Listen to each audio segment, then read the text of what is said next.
días o casi buenas tardes. Tengo el placer de presentaros a David Giraldi, que nos va a hablar de cambio. Ha salido tantas veces la palabra cambio esta mañana, pero creo que nos va a venir muy bien a todos que nos den unos consejos prácticos, de cómo cambiar de forma positiva. Conocí a David hace 3 años. Simone, que había venido aquí a Agesvet buscando cambiar cosas en la profesión veterinaria italiana, organizó un evento en Florencia, el primer evento de gestión, lo llenaron. Después de eso, David y Simone acabaron sus estudios, volvieron a Inglaterra con su certificado de Practice Manager. No se conformaron con eso. Ambos montaron o ayudaron a crear un curso de Practice Manager en Italia, del cual él es el coordinador. O sea, cambio, sabe, porque ha cambiado la profesión veterinaria. Él estudió en Bolonia, se fue a Inglaterra, estuvo 5 años trabajando en Inglaterra, volvió, tiene su propio hospital veterinario y no contento solo con cambiar la forma en la que se llama su hospital y tener un hospital bastante bien gestionado. Ahora, desde el éxito que han llevado a Italia, él lleva dando conferencias desde la última que hicieron este pasado noviembre, que tuvimos la suerte de con Pera, con Simone, David y yo están dando conferencias en Florencia. Desde entonces creo que no ha parado de dar conferencias por toda Italia del éxito que está teniendo la gestión del cambio y cómo llevar la gestión a las clínicas veterinarias. Creo que va a ser un lujo escucharle. Le dejo con una expresión en italiano que significa buena suerte y que a mí me gusta mucho. Un poco mucho. Grazie, grazie. I don't know what Pancho said, so I hope it was good things. I love change, I love el cambio, but in a way I have been a victim of change. I was hit by a black swan twice. Once on my head like this, a black swan, I will talk about it, it can be a negative event, it's something abrupt, something unexpected that can change you. I've been in practice for 27 years. One morning, not a long time ago, I woke up in the morning, I couldn't move my left foot, so I got out of bed and I was dragging my foot, and I thought, oh, this is strange. That's change. I went to the doctor, but while I was driving, my foot got back to normal. I went to work, had a good day at work, went back home, the following morning the same. And that just went on for a while, until I went to see a neurologist, and he told me I had something wrong with my neck, with my medullary cord, something like possibly a disease. So I thought, I'm only 40 years old, got a successful practice, a very nice family. Somebody's telling me that I got a problem that changes all my life. So I went to see more doctors, asked them what was happening, until one day, one guy, a neurologist, told me there was nothing wrong with me, but I couldn't feel my foot.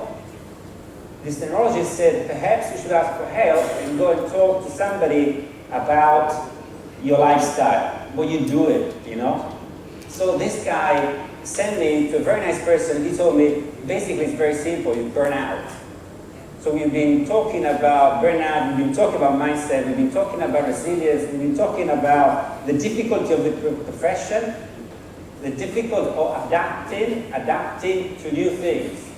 So on that particular occasion, I realized that I didn't adapt. I just got more and more stressed until I burned out. It was the first time I realized that change is something that is going to happen anyways. Change is inevitable. Things change all the time. So there's nothing that is going to stay the same. Although us as vets, as human beings, we like things to stay the same because we have comfort in routine, in things that every day are predictable. So when we have the impression that something unexpected, something unforeseen, something that can change the way we do things, we get worried, we get scared, we don't like it, we get out of our comfort zone. we get emotional about it. So I have discovered through things that happen to me that at the end of the day, I have to decide how I deal with these things. And I got intrigued by it.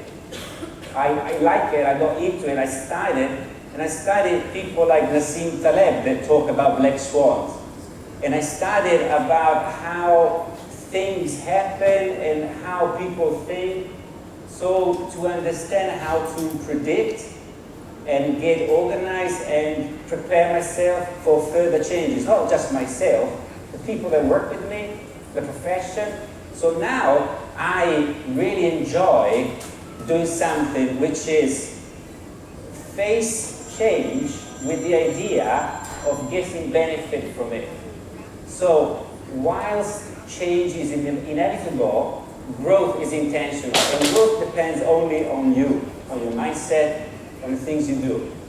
So my aim is to become stronger with change. My aim is to learn from my mistakes and see if I can move myself and the people with me and the people from my community to a situation where you may feel you are fragile, you may feel like you may get hurt or damaged by change, and get these people, and myself first, and I've experienced that on myself, to a situation where maybe you can be robust or resilient, or even my ultimate aim is to become anti-fragile, which means benefit from change. So I'm going to tell you a few things where I'm going to examine how and which are the tools that you may use to benefit from the new things that are happening in our profession. I'm going to take Italy as an example of what is happening there, what is happening to me, and what we're doing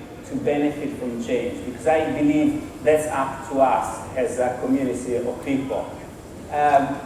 Everybody has always been trying to understand change and cambio, and there's basically two ways to think about it. Economists have always been studying ways to predict the future, and one of them is the inductive system, which Bertrand Russell and other people have studied, and they use Russell the turkey as an example. So Russell the turkey is a turkey that lives in North America, in a farm, and basically his life is always the same. So because his life is always the same, he started to think in an empirical way. Because I get fed every morning and night, and it happens every day, and it happens irrespective of the weather, you know, hot or warm or it's raining or whatever, if it happens like that, through my scientific observation, it probably means it's going to be like that forever, yeah? So he started studying or trying to understand what the future was going to be on the base of the past and the present. That's the empirical system. What happens when you adopt this kind of line of thought is something unpredictable will happen. In Russell's case, it was the butcher that arrived the day before Christmas. So his head was chopped off. What Russell encountered was a black swan.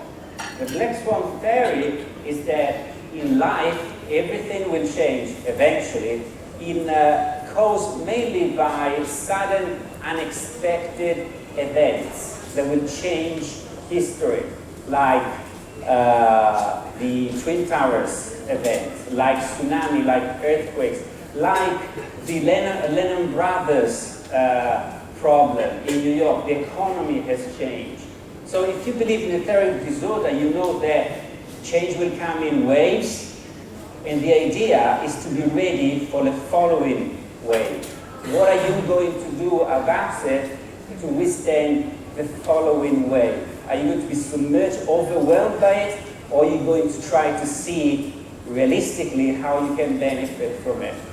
So, something we have all in common, and like Alan said, the veterinary profession is very much the same in Europe, but also in America, also in India and China, and people will react to change in the same manner, with emotions, yeah? So the first thing that tends to happen is, particularly with negative events like the one happened to me, is that you go in shock, yeah? You just don't believe it is happening. And certainly you don't believe it's happening to you.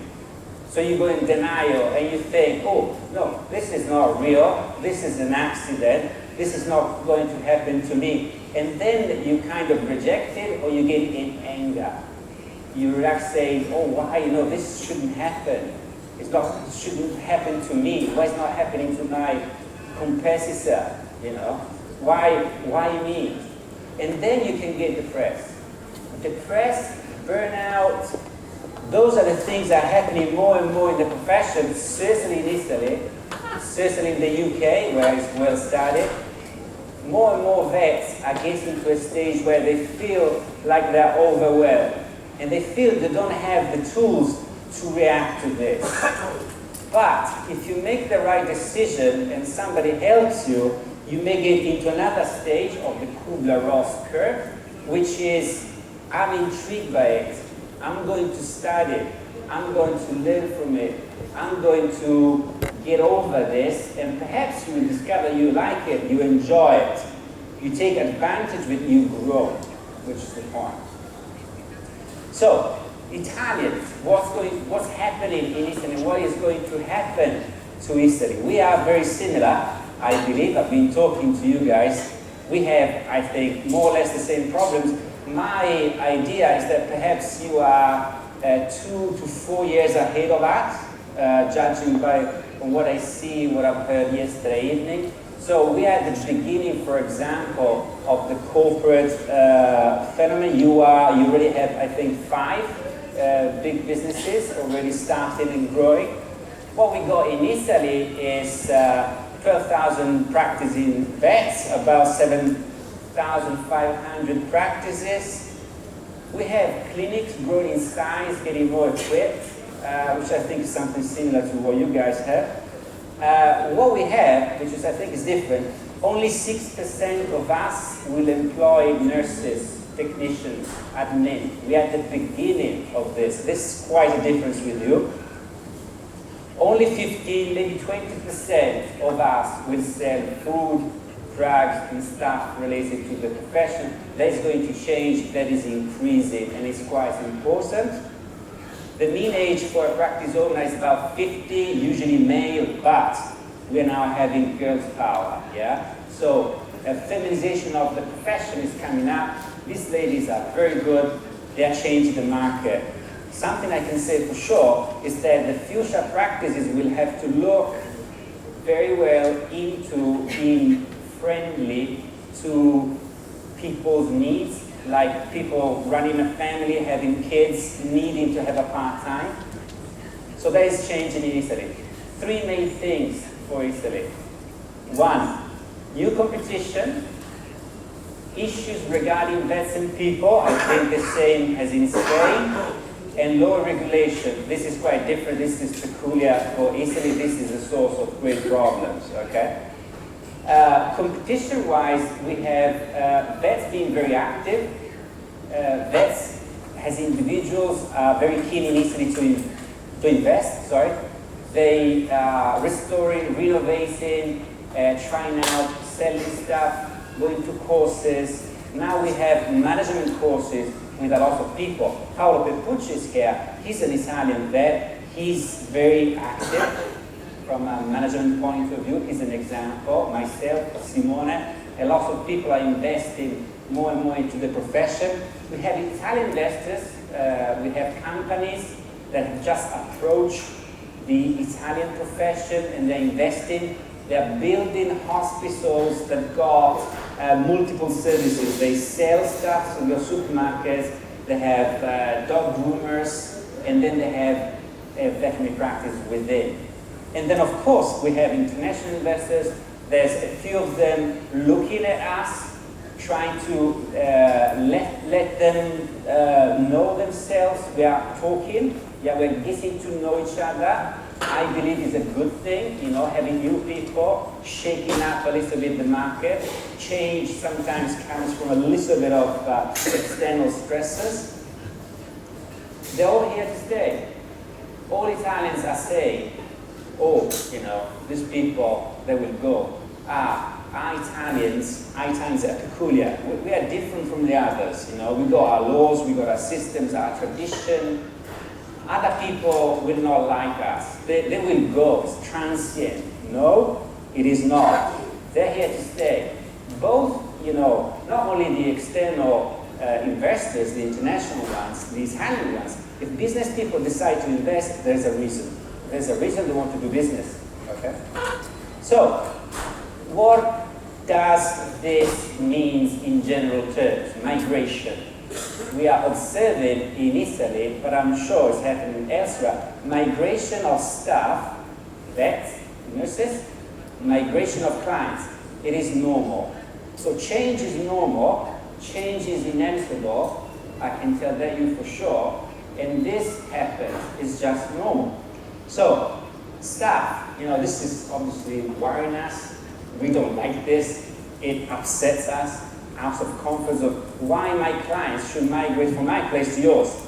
That is unfair. So, denial, yeah? But it's a fact, it happens.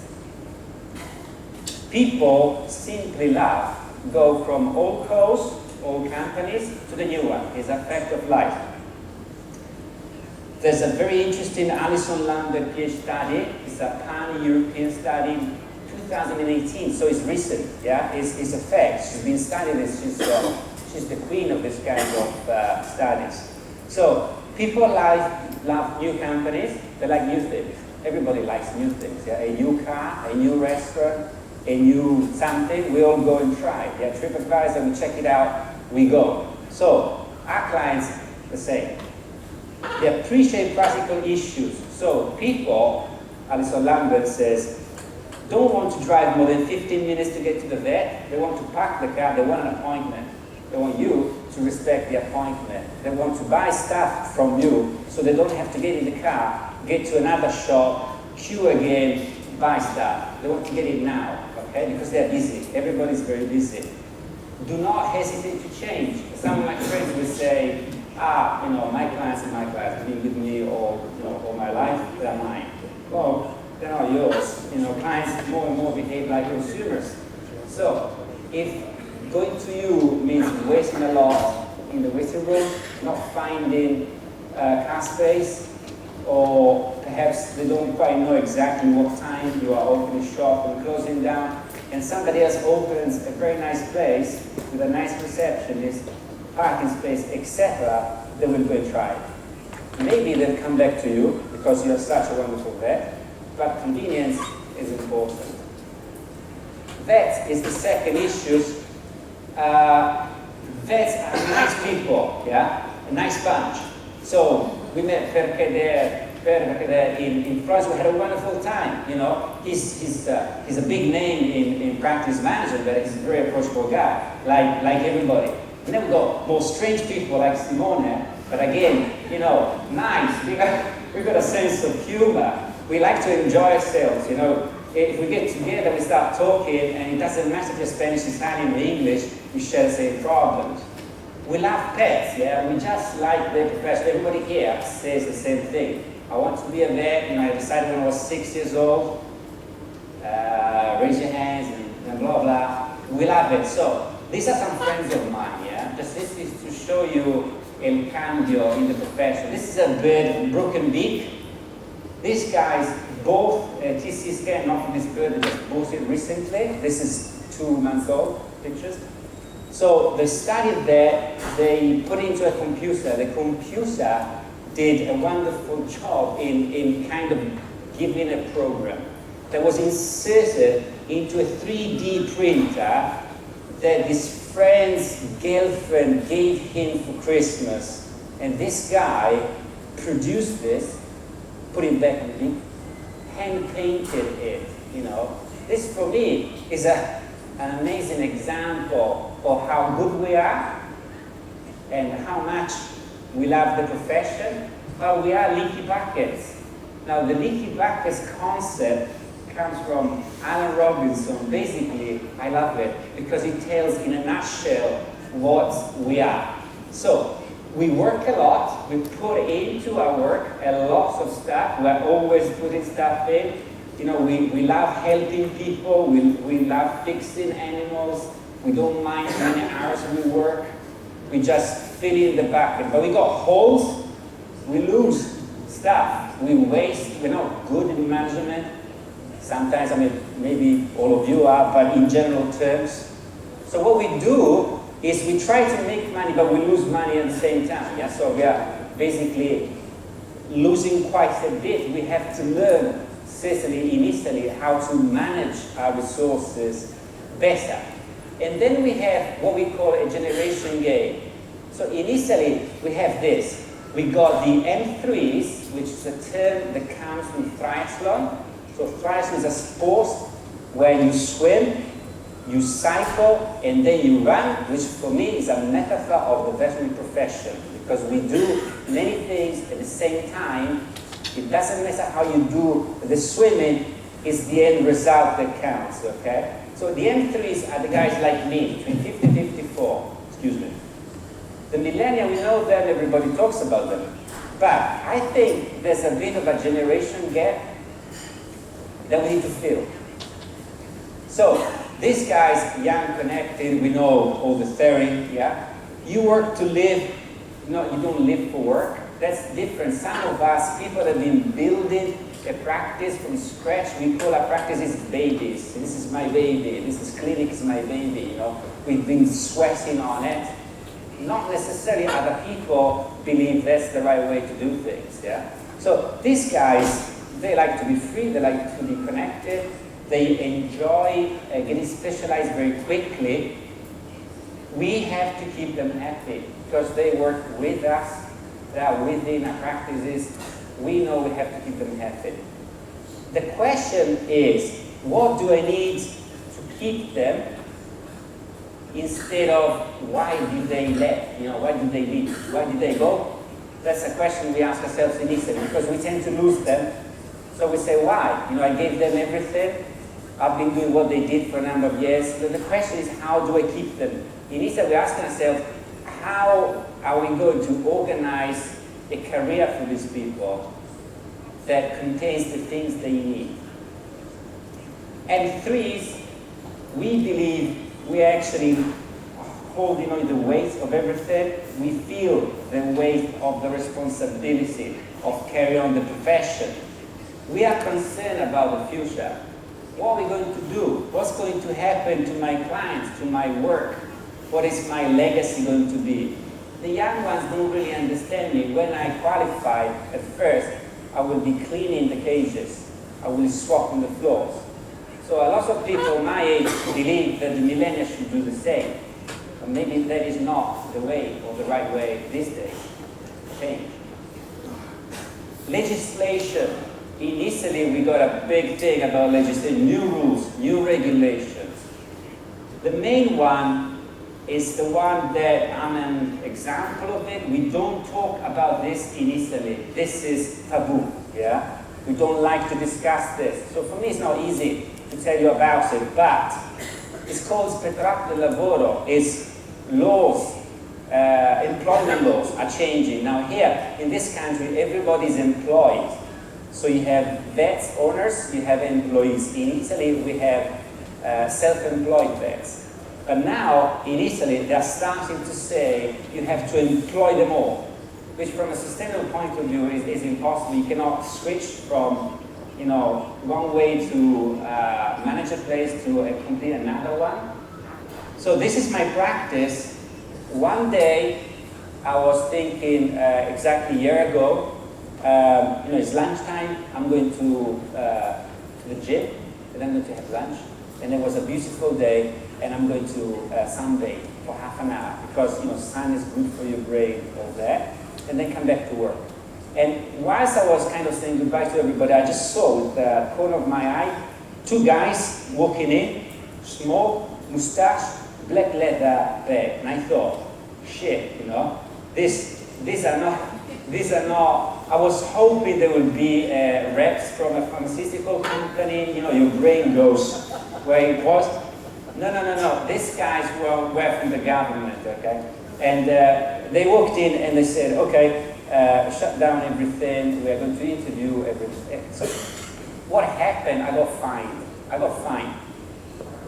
I got in very troubled waters. I'm talking about exactly 1 year ago.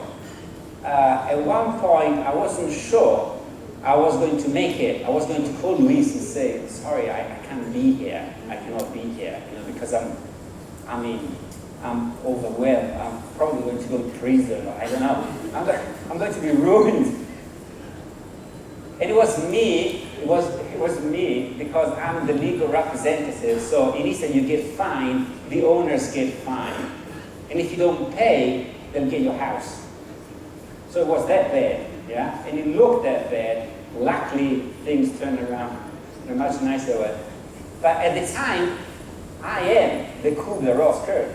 I am it, because shock.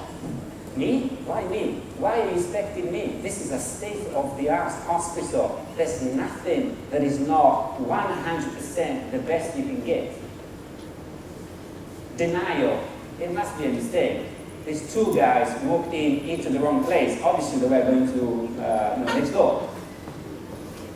Frustration. You really get angry with this stuff. People get heart attacks after this. Depression. I was depressed, kind of. Capucci knows, because I wrote a letter to all my friends in Italy, and I said, goodbye, guys. I'm done. This is the end of it.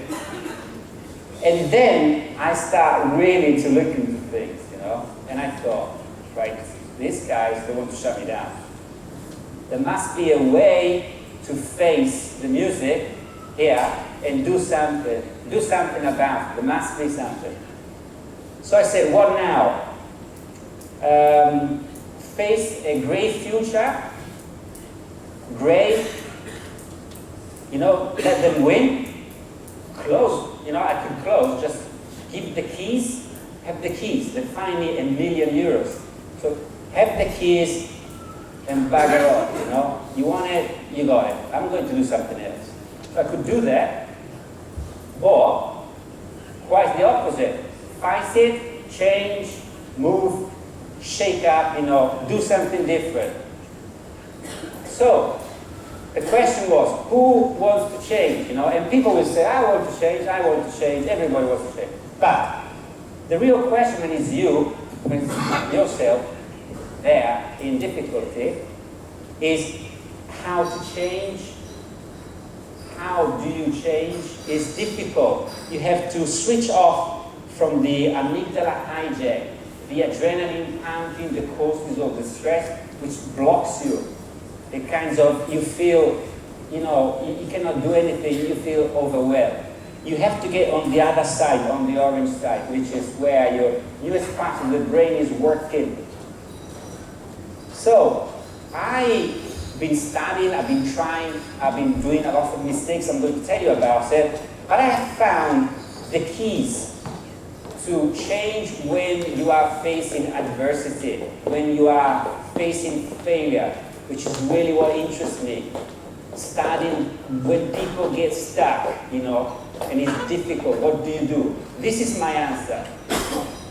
You need mindset, you heard about it, I'm going to give you some examples. You need a strategy and you need resilience. I'm an example of resilience, I hope.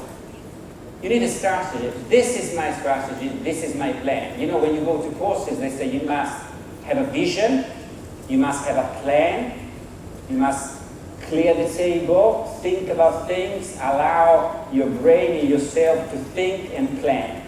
Because the secret is the planning, okay? Plan the journey. How am I getting from here to there? And what is waiting for me there? Obviously, there is waiting something nice. I have to imagine, and I have this ability to imagine something nice, something shiny. So that motivates me, particularly if you are in distress. So, this is my plan. Got myself a coach, for me, for my people, and shape up.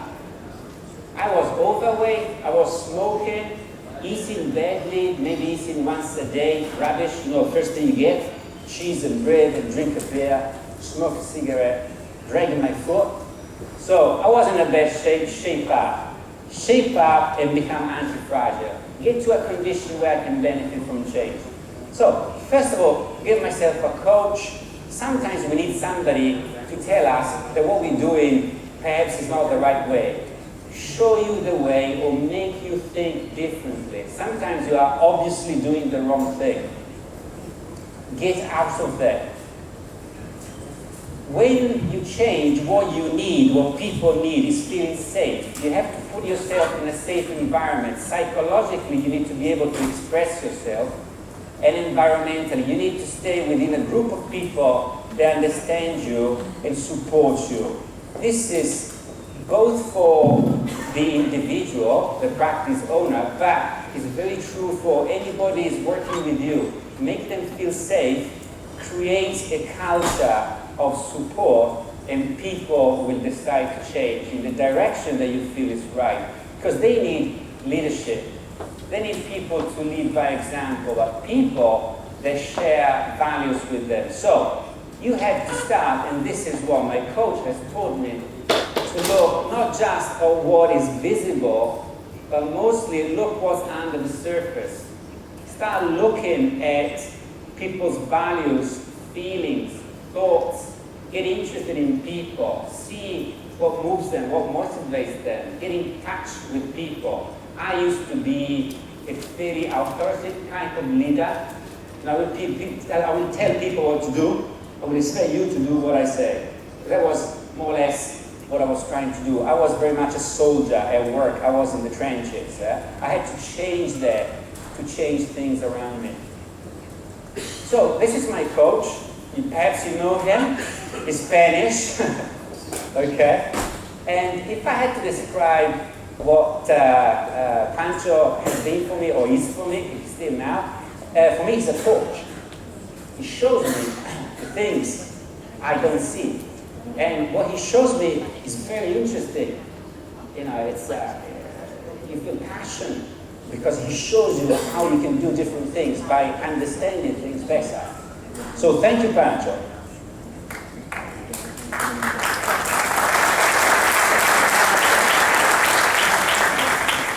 He's a great man.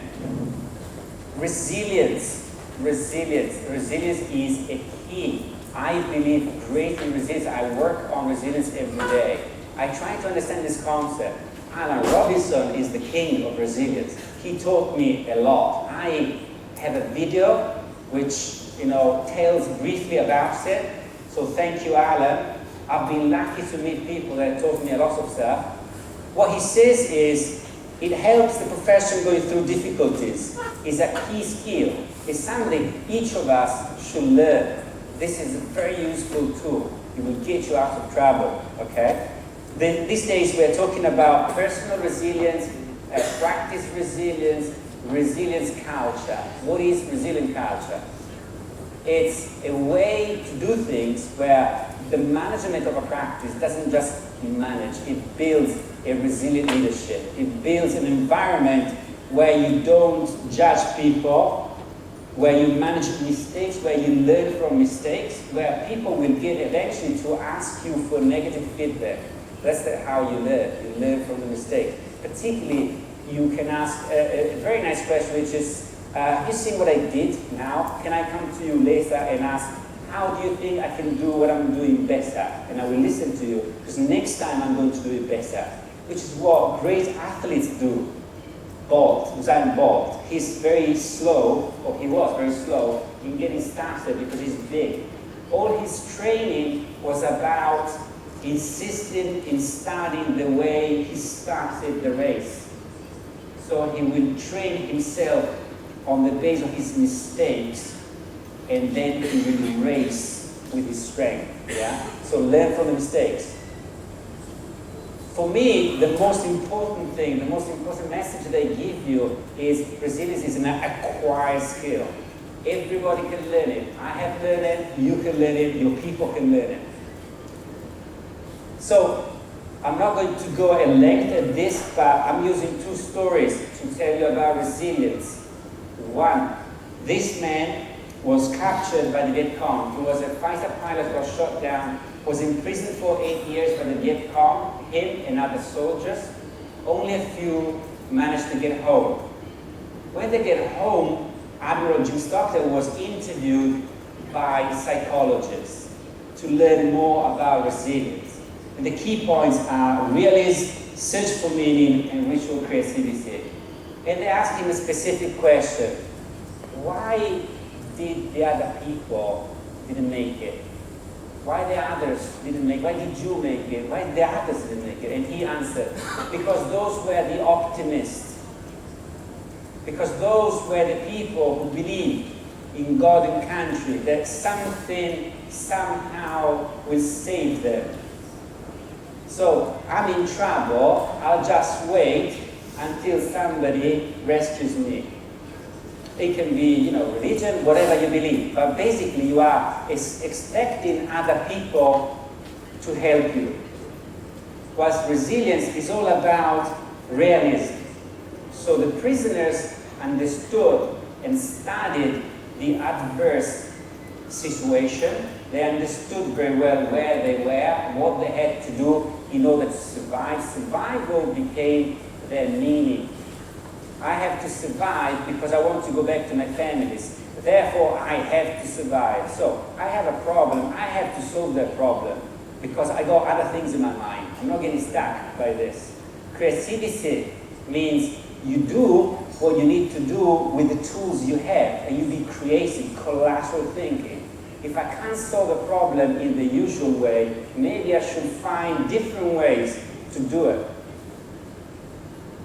This is the king of resilience, Nelson Mandela, in prison for 30 years, 18 years in a cell, 4 square meters.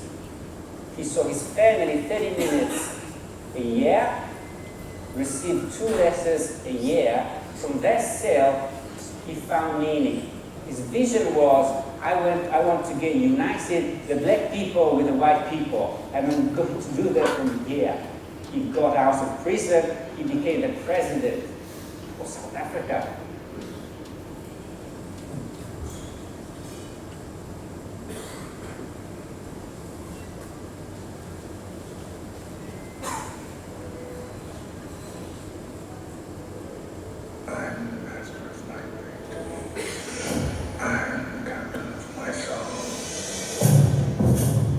Today, President Mandela takes office in Pretoria, balancing black aspirations with white fears. Remember this day, boys.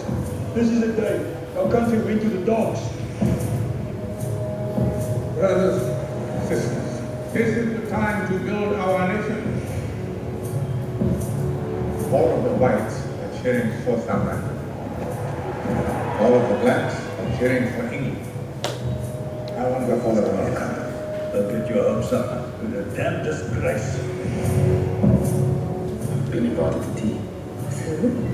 President. Tell me, Francois, how do we inspire ourselves to greatness when nothing less will do? How do we inspire everyone around us? What? I think he wants us to win the World Cup. This is rugby. It's a political calculation. And it's a human calculation. According to the experts, we'll reach the quarterfinals and no favor. According to the experts, you and I should still be in jail. Times change. We need to change as well. We become more than just a rugby team. Did you even mention this? How could I? Do you hear? Listen to your country. This is it. This is our destiny.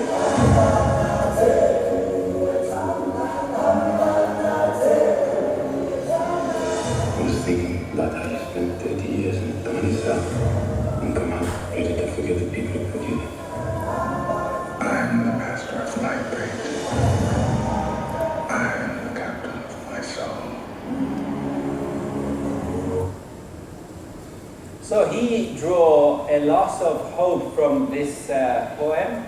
Basically says, I'm the master of my fate, I'm the captain of my soul. That's the key message from him. Yeah? So we can do anything we want. Nothing can stop us. So why is resilience important? It defines the level of resilience will determine who succeeds and fails. That's why it's so important. Now, this is my personal recipe. I did this out of my own problems. I wrote it down for myself. The first thing I would like you to share this is like yourself. Sometimes, particularly when you are in difficulty, you don't like yourself. You look at yourself in the mirror and think, oh, no, you're doing wrong, you're not doing well, I don't like you, you are overweight, you got bags under your eyes. Like yourself. Accept the fact that most of the times you are doing the best you can. So, try to indulge yourself, yeah? Ask for help. At the time, I didn't ask for help. But I find that only by asking other people, your family, or for professional help, you can get some results. And then, essentialism, yeah? Essentialism. Prioritize. Try to find what is most important for you and do that. Get out from the trivial, from the noise that is quite common in our profession. And then sleep. Sleep is important. That's something that I have discovered. I didn't sleep very much. I didn't give much time to sleep. There's a very recent study that says, it's a very important study, you can see it on TED Talk, and this is for male. If you sleep then 6 hours a night, your testicles will shrink. No, thank you. So I sleep 8 hours a night, yeah? But that also helps my memory, it helps me learn more, it protects from cardiovascular problems, it helps your immune system. So, relax and let go. Not everything is personal. We tend to take things too personal. It's happening to me. Why is it happening to me? Get fit. Mens sana in corpore sano. That is important. Eat well. Sleep. Do some exercise every day. And say no. You cannot do everything or anything. If you say no, you can probably do better the things you said yes to. Okay? Try something different, gardening, sport, going out, theater, meet friends, socialize. Socializing is very important. Forget about your problems for a bit, enjoy other people's company. That's great for your brain. And then adapt to change. Simone mentioned Darwin. Yeah? You don't need to be the most intelligent to be the most successful. The most successful people are the ones that adapt. And then set goals. What I want to go there. I have to go there and I have to find the ways to get there. Okay? So, which is your mindset? Well, for me, mindset is everything. If you want to solve a problem, you have to establish which is your mindset. And I will basically summarize in 2 different types. Yeah?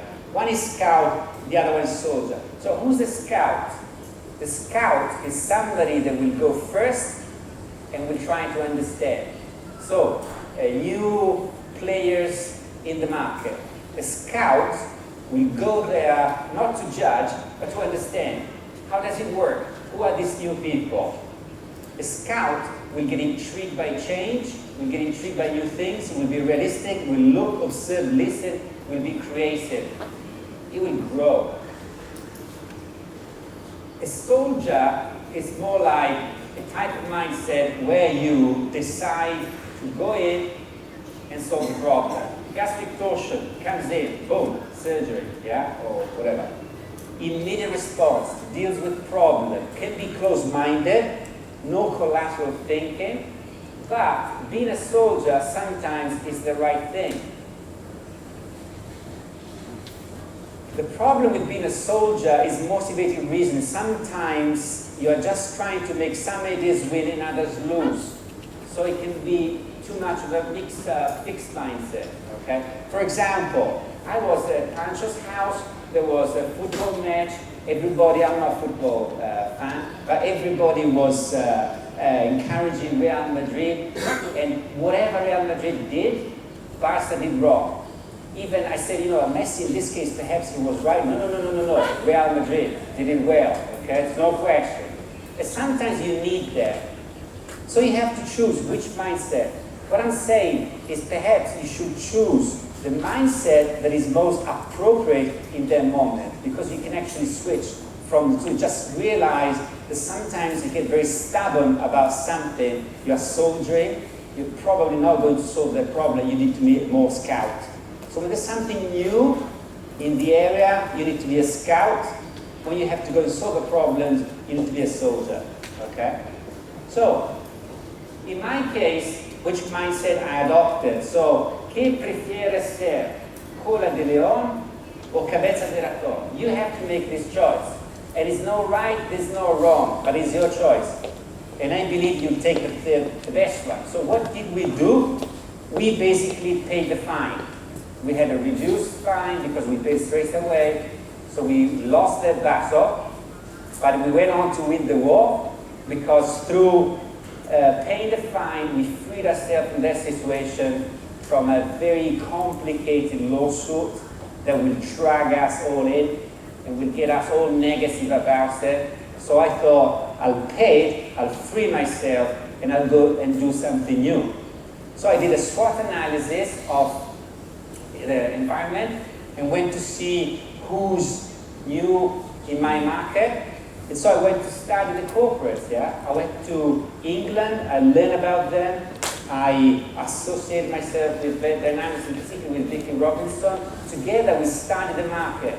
We tried to understand how it works, what you need to do. There was a gentleman before that asked a question about, when are you ready, to go and talk with the corporates.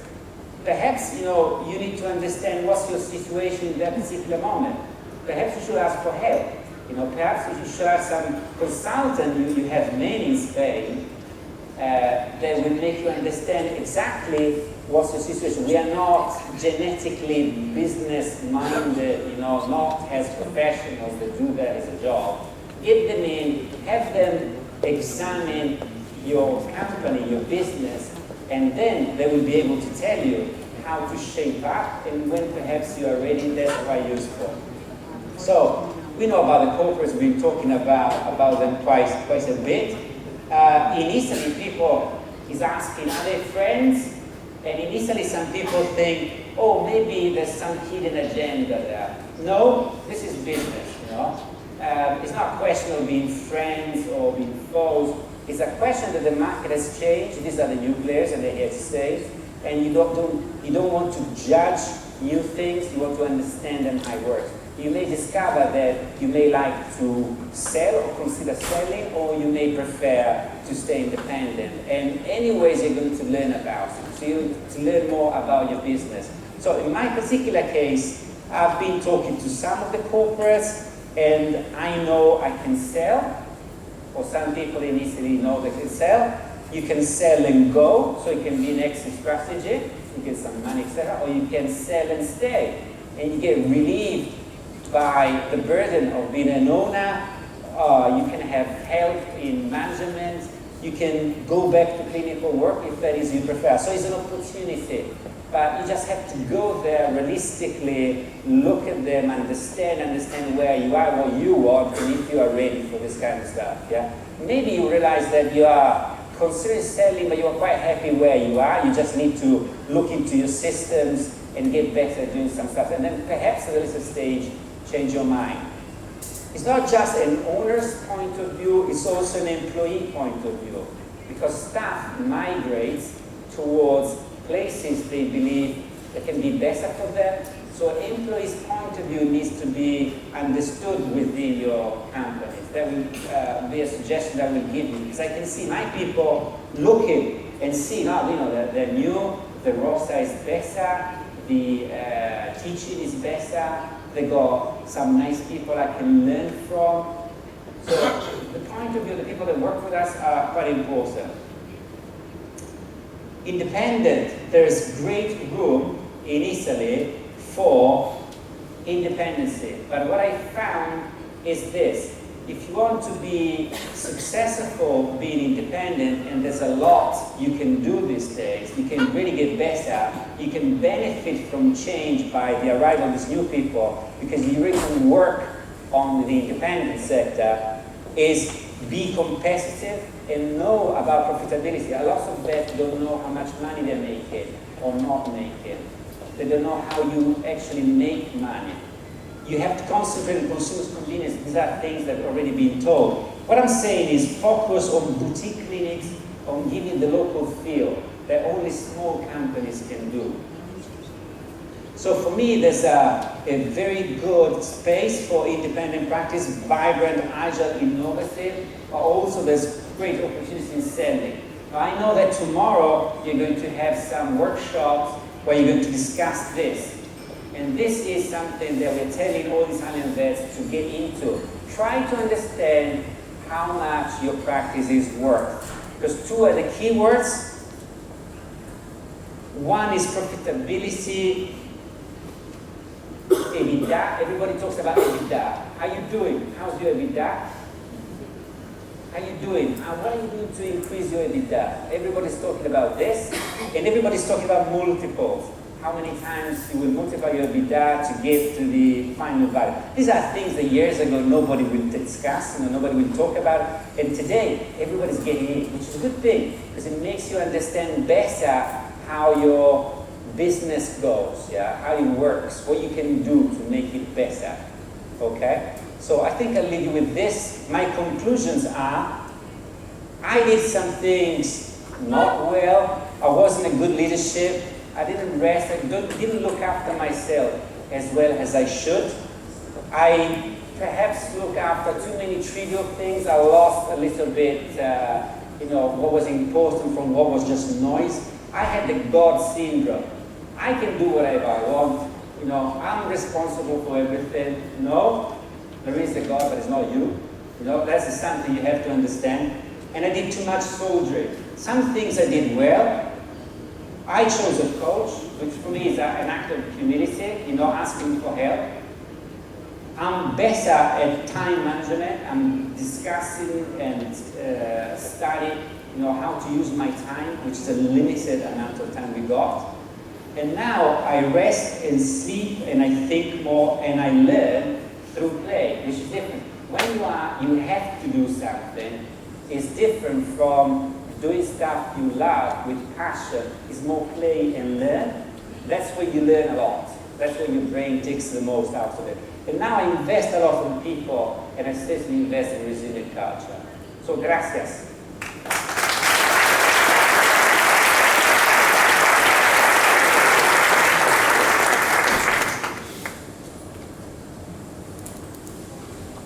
Any questions? I think it's lunchtime, yeah? So sleep and eat is good. Okay? Can you go down?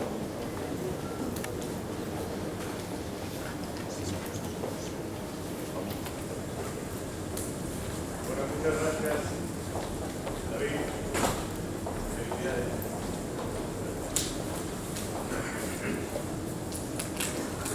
Hola. De momento hemos acabado las conferencias, ahora vamos a comer.